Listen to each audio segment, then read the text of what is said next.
Hey folks, welcome back to Only the Best Fantasy Novels. My name is Rabin, and today I want to talk about Annihilation by VanderMeer, which is the first of the Area X trilogy, and I'm basically rereading that trilogy in preparation for the new fourth book that's being released, Absolution, by VanderMeer. That's dropping in October of this year, I think.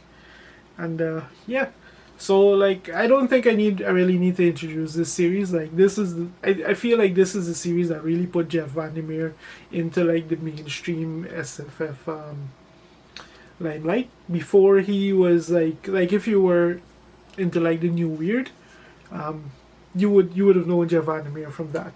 This series kind of brought him into the mainstream genre essentially. But yeah, anyway, so what is Area X about? Essentially, 30 years ago, a large swath of coast on the US suddenly became blocked off by this strange barrier, and today it's cordoned off. It's an area where it's an area deemed to be an ecological disaster to the public. There's a military presence cordoning it off, that kind of thing. And the public was told that it's a site of an ecological disaster, but the truth is much more strange. Area X is this vibrant, pristine wilderness where strange things are happening. It's full of these vibrant flora and fauna that seem just a little bit off. Almost all trace of humanity that existed within Area X, because there was a civilian population in this area before Area X appeared. It's pretty much disappeared with the exception of a lighthouse that stands in the middle and a few other objects littered here and there.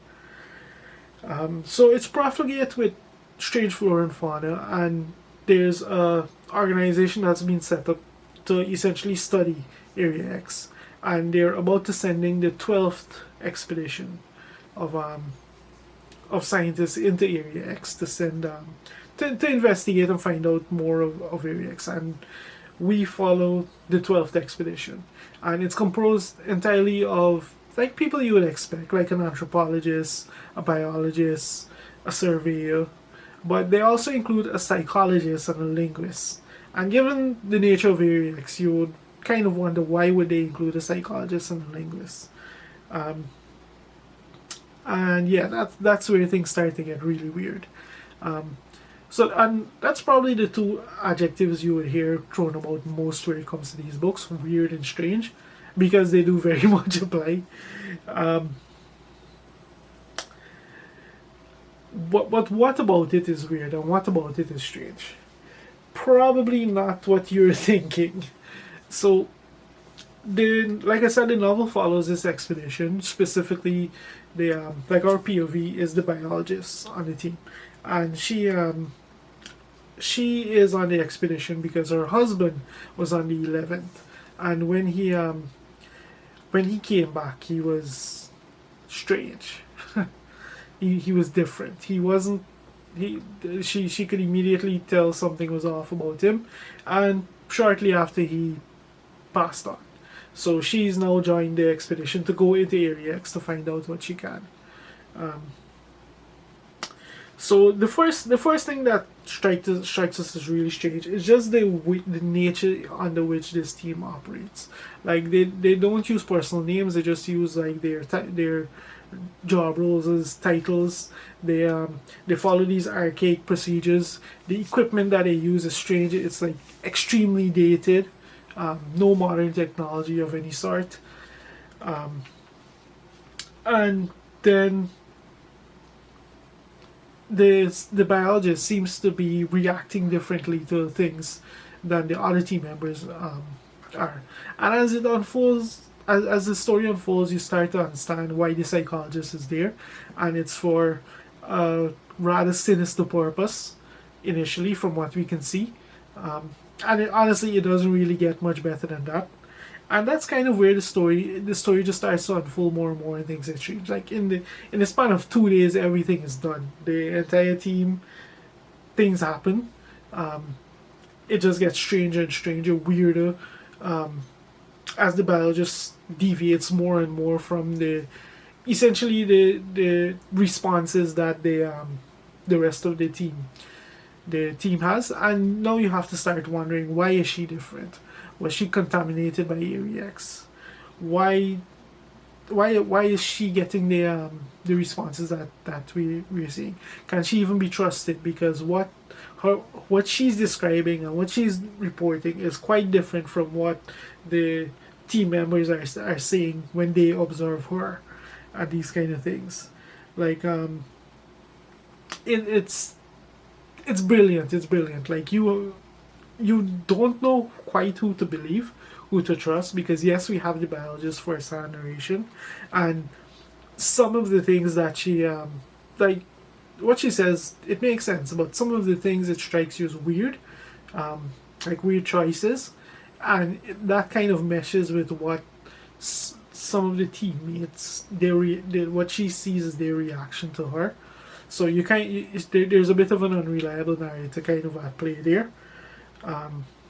It's just like this patchwork of different small moments and details that kind of come together and just create this weird atmosphere, this strange atmosphere, and you're kind of left to parcel out, to kind of decide for yourself, like what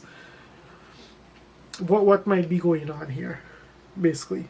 And that's just the dynamics of the team.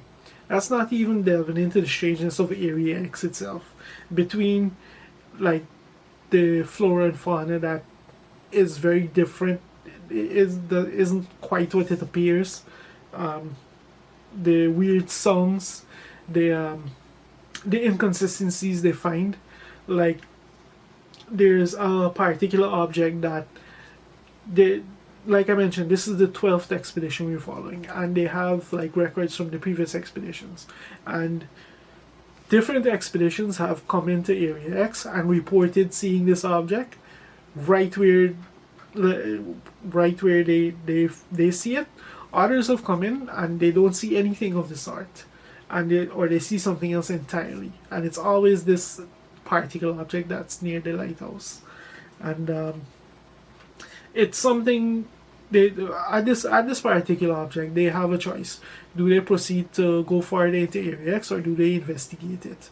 And when they investigate it, that's when things start to go really sideways, because that's when one of the other mysteries gets explored, which is why would they need a linguist in an area in what seems to be like a wilderness, a complete and total wilderness. So yeah, a lot of like freaky stuff basically. Like the thing that really carries the novel is, in addition to the biologist POV, what really carries the novel is just this atmosphere of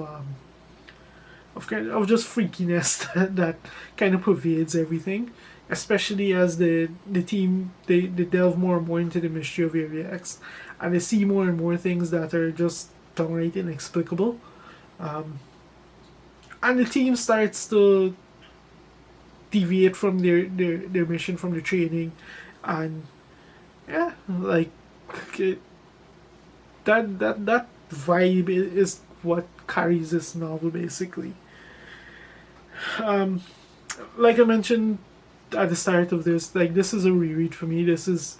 I did read these novels when they first came out like 10 years ago, and they still pack a punch. They still like, I even remembering a lot of the story going into this, like it's one of those books that you will still enjoy, because even though you may remember the details, like the general plot structure, whatever, the real star of the show is just VanderMeer's writing style, the atmosphere that he creates and he just sucks you into, and that you just kind of marinating throughout this whole novel. It's just an atmosphere of unease and tension that ratchets up more and more and more as the story progresses, and you find out more about the biologist, you find out more about her backstory, the entire situation surrounding her husband and the 11th expedition that eventually became kind of like a catalyst for her to join this 12th expedition, and just the human reaction